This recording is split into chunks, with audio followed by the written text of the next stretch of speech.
This is not getting discussed on the mainstream media. Not only are they wrong legally, but the fact that they would do this is outrageous. This is an overreaction and really nonsense. How would you react if this was your son or your daughter? It's the offense of knowing the truth. It's the offense of having an alternate worldview. Saying God bless you to someone is not a violation of the law. Hey everybody, there's a lot to talk about. We've got a situation that's developed with first of all, 50 boots on the ground is what the president's calling special operation forces in Syria. That's raised quite a lot of concern over the weekend. We talked about it briefly on Friday. We also have a situation where a Russian airliner was shot down or crashed. We don't know the details of it. We do know this. At 30,000 feet, an aircraft flying over the Sinai, which has been notoriously known as a stronghold for ISIS and ISIL, has, in fact, crashed, and all the people were killed on board. We're looking at all the ramifications. Some are saying it may be an act of terror. Others are saying they're looking at the aircraft itself. Jordan's with us. We're actually all in studio today. You're watching us on television as well as on Facebook and Periscope, and, of course, listening to us on radio. We've been in that portion of the Sinai, and that's a very dangerous area. It is. It's kind of a no man's land because of the United Nations, and this is not a place where Egypt is supposed to go. It's not a place where the Israelis are able to go. You've got some peacekeepers, but it's a no man's land, and because of that, terrorist groups have been known to operate in that region for decades. And so flying there, you're supposed to fly at a pretty high altitude to stay out of range from missiles and anti-aircraft missiles. But now it looks like, ISIS immediately claimed, their affiliate in the Sinai, immediately claimed responsibility for this attack. Yeah, so this is a big development really quickly. Hey, folks, we're on live on radio today. We're taking your calls. What do you think about the president's plans here, again, with ISIS? Is this enough? Is this doing anything, or is this just politics? We're up on Periscope. We're up on Facebook. We're on radio and television. So we got all our medium working today. Logan, tell everybody what they need to do to get engaged in the conversation early here. That's right. You can be part of our broadcast right now on Facebook.com/JSekulow. We broadcast each and every day live video and studio quality audio on Facebook. Just go to Jay Sekulow's page on Facebook.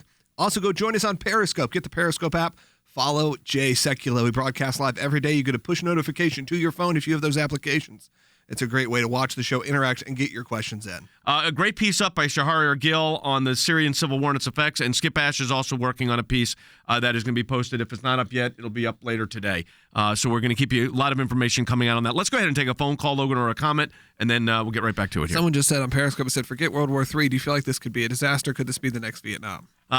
There's a question.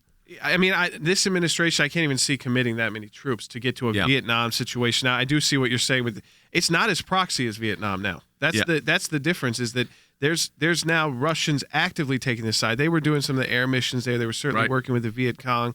But I'm not sure if this is more Cold War. This is that modern time where people have got weapons of serious capabilities. And so far, ISIS has not gotten those in their hands. They have anti-aircraft, they've got missiles, but they have not gotten devastating chemical weapons yet. We know the Assad regime has those. Right. The Russians and the Assad regime are not going to be afraid of using that. The thing is, I don't know how long you can get into a conflict here without the Russians basically finishing the job, if you will, and they're going to look like the country in the world. Think about that. It will be Putin who got rid of ISIS. That could be potentially what we're looking at. But it's not short term. The Russians are fighting a very difficult battle there, and still today, if you look on paper, if you look at the map, the Syrian army, that map, actually. The Syrian army is losing ground to ISIS, even with the Russian support and the Iranian support. So Skip, quickly on that. I mean, even with the Russians over there right now, it has not stopped the moving of ISIS. I mean, we've got a map. We're showing it right now to our friends on Facebook and Periscope. Well, that's right. I mean, that's why we need to have the United States have a policy that makes some sense. The caller mentioned something about this being like Vietnam. It is in one sense, and that is when during Vietnam, LBJ, President Johnson, kept every bombing decision to himself in Washington. Even though there were time zones away, thousands and thousands of miles, you couldn't drop a bomb unless he approved the target. Right. We had these amateurs running the war from Washington. Right. And you need to have people on the ground who are professional, who know what they're doing to do that. So in that sense, it could be like Vietnam, because what it does, it puts soldiers at risk for idiotic reasons, and that's not what we want to do with our soldiers. We owe them better. It's a betrayal to do that for them. I agree. Let's either take a call or a comment, and then more calls when we come back. Let's go to a call. Let's go to Beth, who's calling from North Carolina. Beth, welcome to Jay Sekulow Live. You're on the air. Hey, Beth. Hey, Jay, thank you. Yep. I support you both financially and petition. And I am a military mom. My son is in the Army. Thank your son for his service. And they are ready, willing, and able to do what they need to do. It is this administration that is holding them back. And I am irate at the fact that only 50 men are going over there. Yeah. They're like sitting ducks. Well, this is one of the things why we've got this petition up is precisely for this reason, because this lack of commitment by the president is just going to cause more. We've already had an American killed fighting out with ISIS. I mean, we had one last week, so this is already happening, and they're going to target this. And we don't know what the situation is with that aircraft over Egypt. We know that we've been to that portion of the Middle East, and it is even years ago, 5 years ago, it was a stronghold for the terrorists. That's right. And when you look at this size military engagement, if they were going down to hunt leadership, that would make sense. I mean, but that is not going to stop a group. And we've seen this before. ISIS commander after ISIS commander, I put that in quotes, killed, and they just regenerate. They come back right back. They keep taking territory. It's a massive effort on the ground. I know it's tough for Americans to imagine that many people would be attracted to this ideology and this mindset, but they are, and so we have to fight back against an army. Here's the difficulty. We've got right now a situation where the president has committed 50 troops, 50 special forces to Syria. They're sitting ducks. You've listened to the analysis that we've done on radio. You've listened to it in the days gone by. You've heard it on TV. We've got to stand with.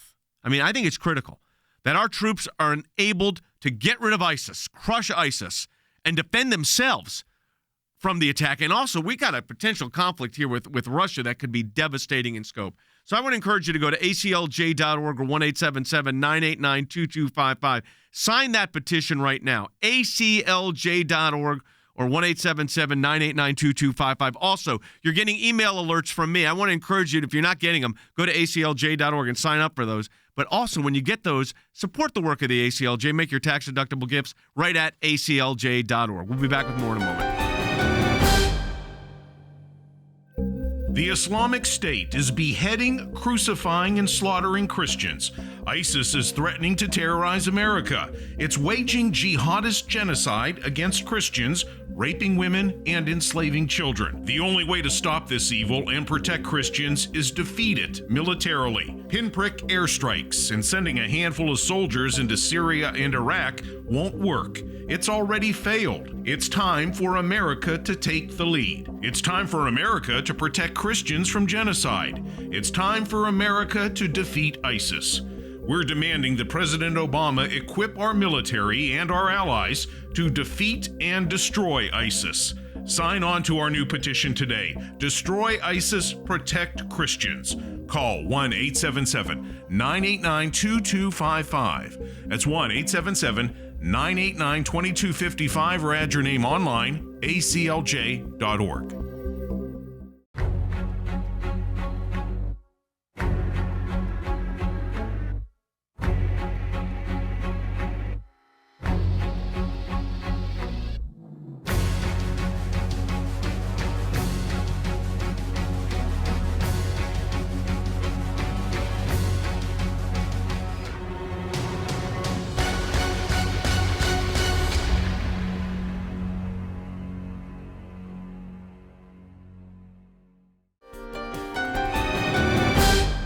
KT McFarland, who's been a guest on this program often, is very concerned about the president's motives here.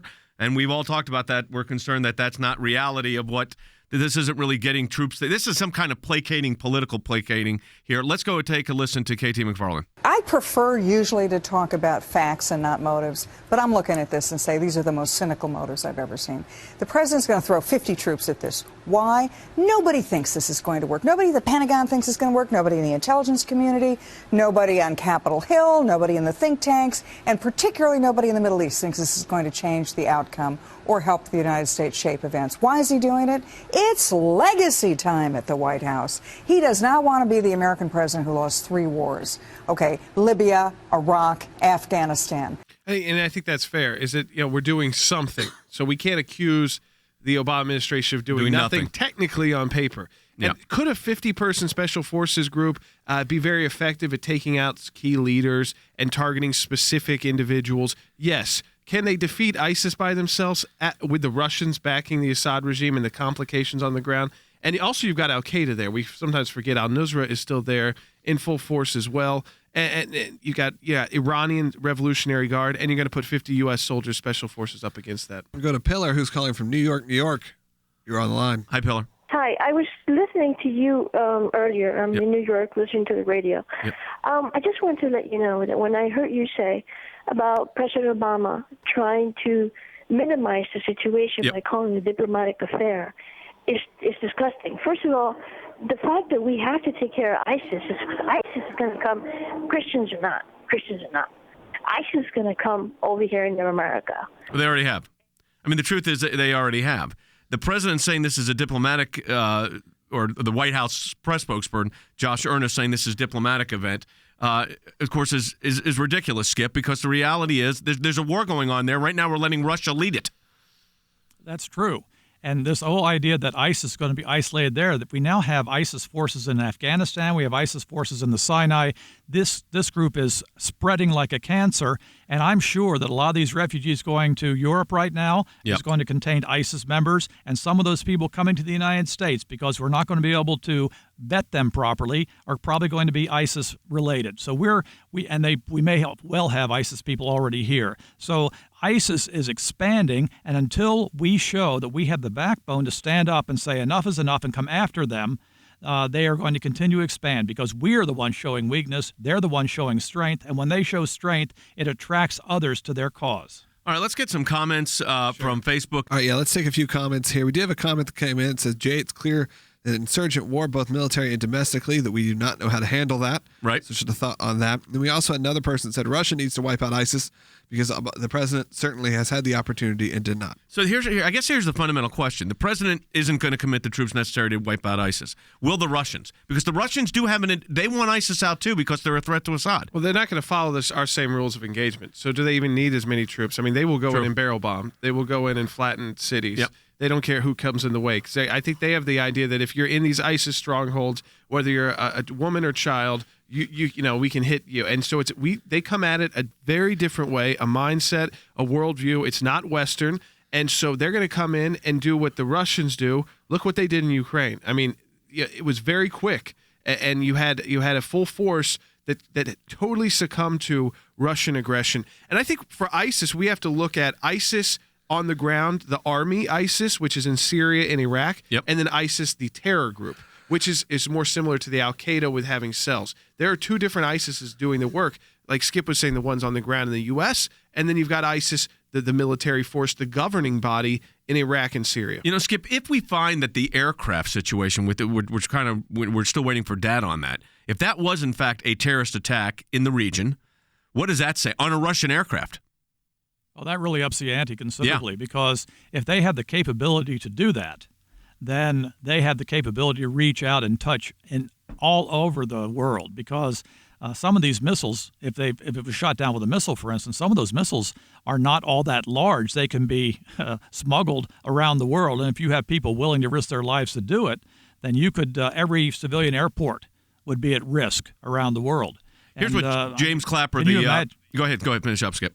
Well, I'm just saying, can you imagine all the airports in New York City, for instance? If you had people with missiles, all the things that are built around our airports, you could hide in there, just drive a car, shoot it from a car, and then be gone, and a plane could be brought down. So it's a very dangerous possibility. If they have that capability, that's a game changer. Yeah, here's an interesting comment from James Clapper, the Director of National Intelligence, because they're couching, I think carefully so, what might be happening here because of what Jordan and I said earlier about what has been taking place in that region in the Sinai, which, of course, is in Israel, so Israel and Egypt.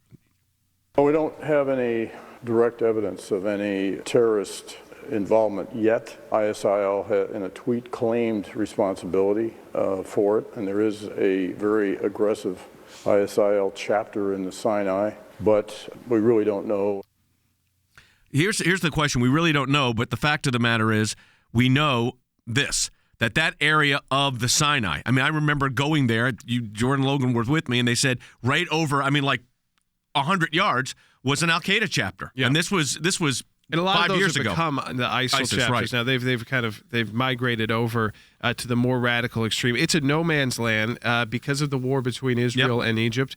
You've got this huge area where the UN is supposed to be operating, but they can't stop every group. Right. It's the desert.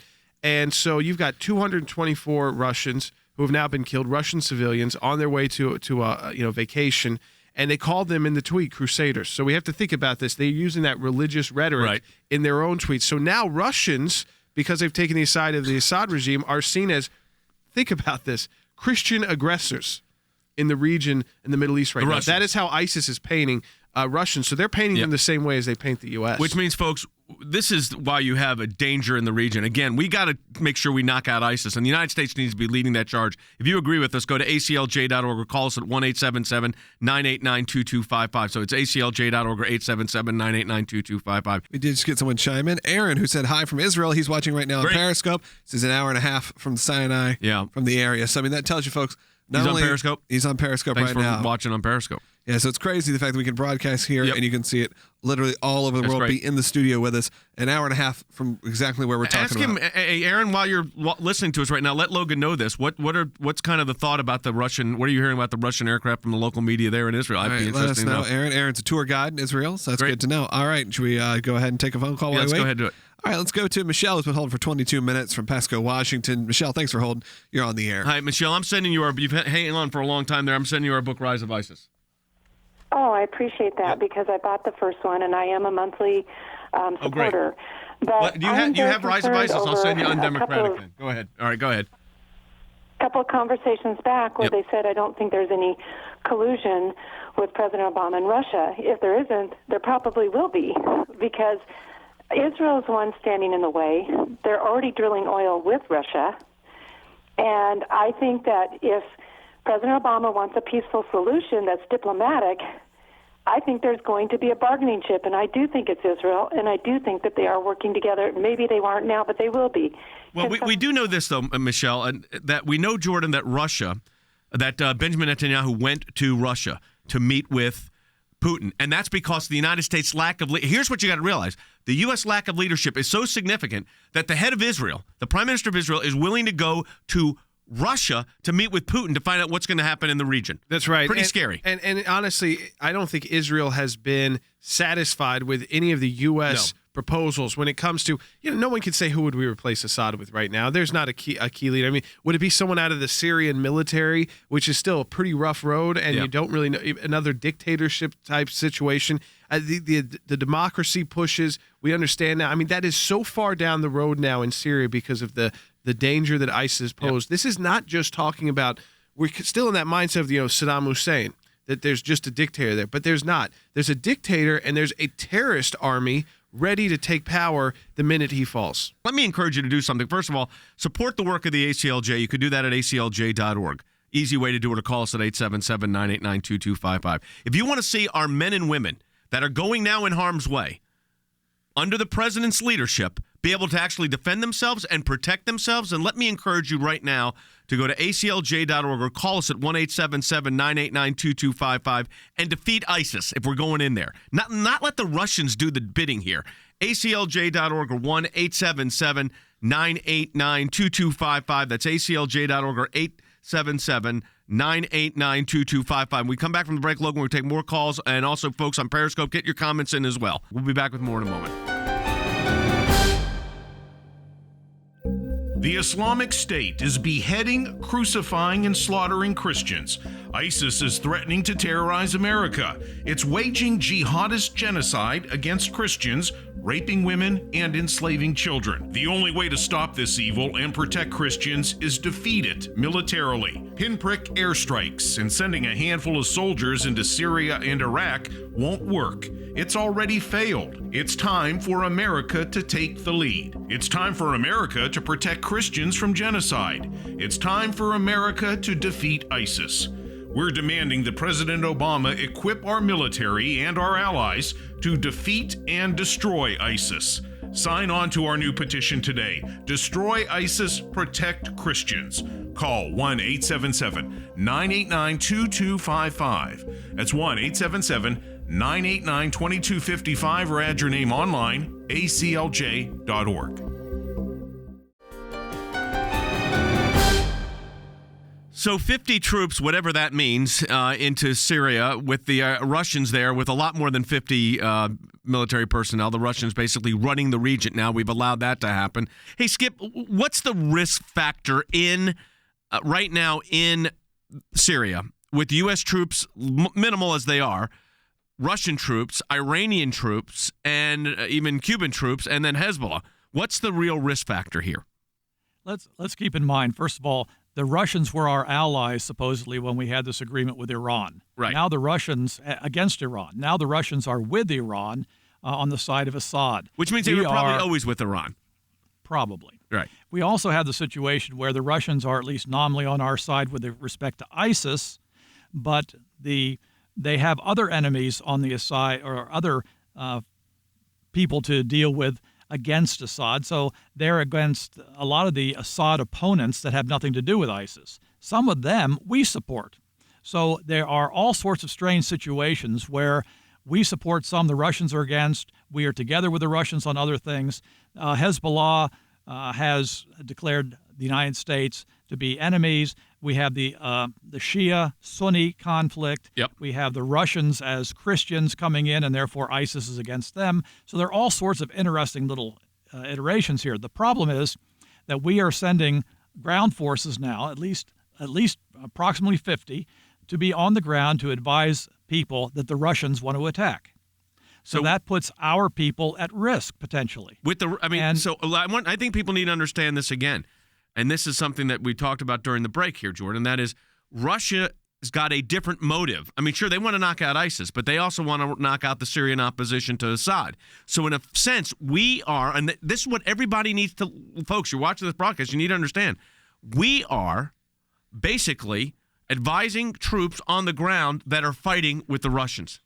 That's right. And this would be a long-term victory for Russia because Assad, if he can withstand this, which would be the ultimate to fight back against ISIS, to fight back even against U.S. pressure, Western pressure, UN pressure, then you've got similar they have tested how far you can go as a strong man in the new world. Now, does that mean they'd be treated the same way under a different presidential administration? No. But President Obama is making it more and more difficult for the next president, regardless of who that is, from whatever party they come from, to really right the wrong that's happened in Syria because we're letting people entrench. And once the Russians entrench, we saw this in the Caucasus, they're not going anywhere. Right. I mean, they will fight it out, even if they take heavy tolls. Yep.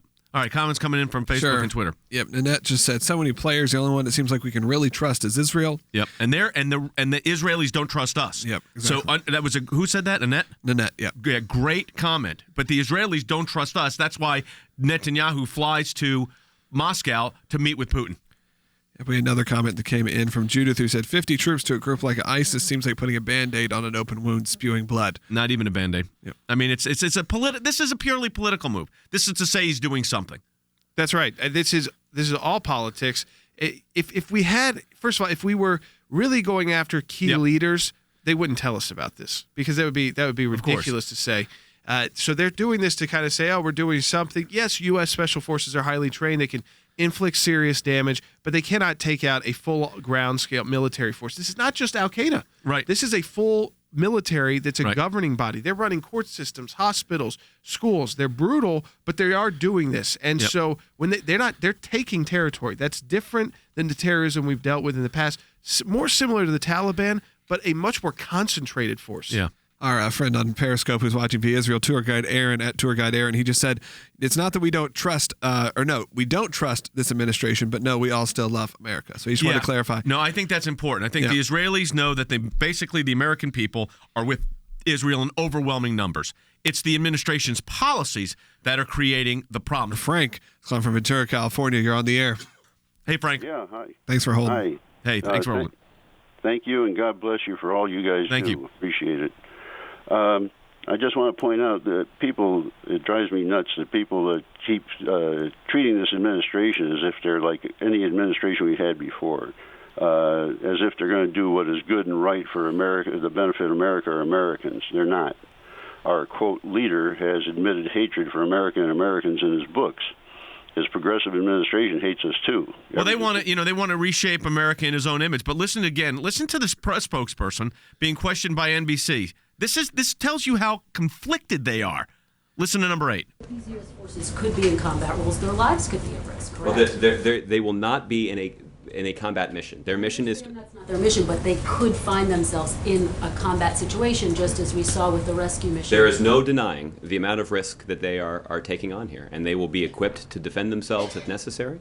I'm confident that the Department of Defense has contingency plans to try to make them as safe as possible in a very dangerous part of the world, and it is a good reminder of the appreciation that we need to have for our men and women in uniform. Skip, are you confident, and you worked in the Department of Defense, or you worked in the Pentagon, are you confident that they have a contingency plan, and is the president willing to impose that? I'm sure the military has contingency plans. The problem is I'm not sure that they're going to be able to execute it because this president has not readily taken military advice. He keeps, if you say 20,000 troops, he wants it 10. If you say 10, he wants 5. So he always wants to reduce it to what he considers the minimum. The problem is you're going to get to a point where these people are going to be in dire straits, sort of like what happened in Benghazi, and at the last minute, nobody's going to be able to go in and help them. And that's where I fear we're headed. And I sometimes, everybody likes to make the comparison. Is it Somalia on steroids? Yeah. Is this the situation where you try to send in these special forces and very bad things happen? And Josh Earnest is almost already signaling that. I mean, yes. And so this is so similar to the Clinton administration. You put these guys who are very highly trained, but they are surrounded on all fronts. They're being fired upon, and horrible things have happened.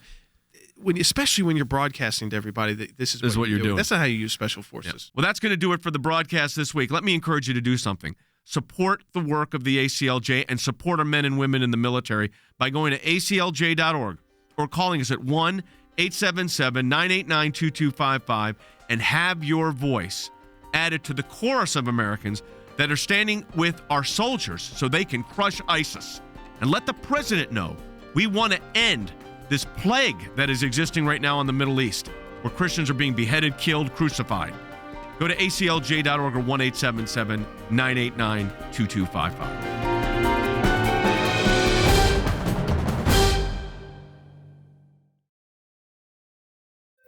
The Islamic State is beheading, crucifying, and slaughtering Christians. ISIS is threatening to terrorize America. It's waging jihadist genocide against Christians, raping women, and enslaving children. The only way to stop this evil and protect Christians is defeat it militarily. Pinprick airstrikes and sending a handful of soldiers into Syria and Iraq won't work. It's already failed. It's time for America to take the lead. It's time for America to protect Christians from genocide. It's time for America to defeat ISIS. We're demanding that President Obama equip our military and our allies to defeat and destroy ISIS. Sign on to our new petition today. Destroy ISIS, protect Christians. Call 1-877-989-2255. That's 1-877-989-2255 or add your name online, aclj.org.